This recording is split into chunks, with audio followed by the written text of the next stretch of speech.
Assalamualaikum warahmatullahi wabarakatuh. Saya Dery Rahmawati dengan NIM 2030205113. Saya akan menjelaskan materi dengan mengenai yaitu sejarah perkembangan dan pembinaan bahasa Indonesia.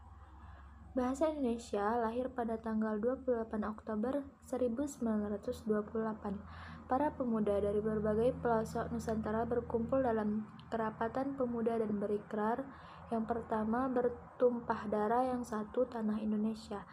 2. Berbangsa yang satu, bangsa Indonesia. Dan 3. Menjunjung bahasa persatuan bahasa Indonesia. Ikrar para pemuda ini dikenal dengan nama Sumpah Pemuda. Unsur yang ketiga dari Sumpah Pemuda merupakan pernyataan tekad bahwa bangsa Indonesia merupakan bahasa persatuan bahasa Indonesia.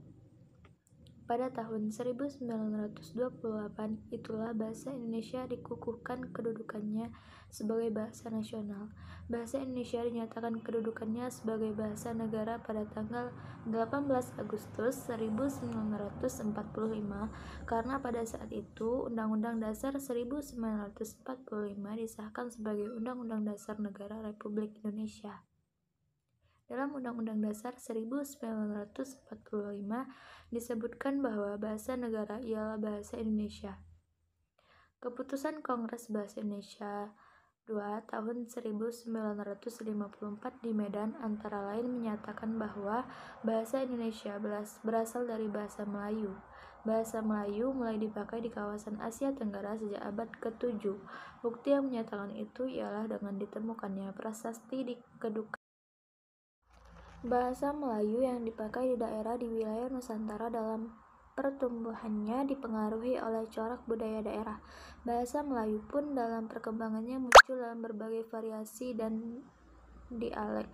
Perkembangan bahasa Melayu di wilayah Nusantara mempengaruhi dan mendorong tumbuhnya rasa persaudaraan dan persatuan bangsa Indonesia. Para pemuda Indonesia yang tergabung dalam perkumpulan pergerakan secara sadar mengangkat bahasa Melayu menjadi bahasa Indonesia.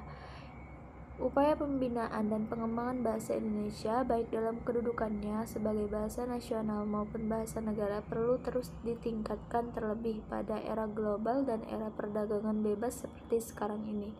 Di dalam hasil rumusan Seminar Politik Bahasa Nasional disebutkan bahwa yang dimaksud pembinaan bahasa adalah upaya untuk meningkatkan mutu pemakaian bahasa.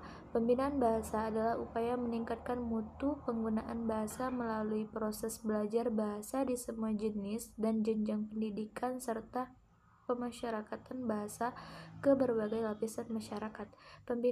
Pembinaan bahasa dimaksudkan untuk meningkatkan kedisiplinan, keteladanan berbahasa Indonesia, dan sikap positif masyarakat terhadap bahasa Indonesia. Berdasarkan penjelasan tersebut, dapat disimpulkan bahwa pembinaan bahasa merupakan upaya sadar, terencana, dan sistematis tentang peningkatan mutu bahasa sehingga masyarakat memakainya memiliki kebanggaan dan kegairahan menggunakannya.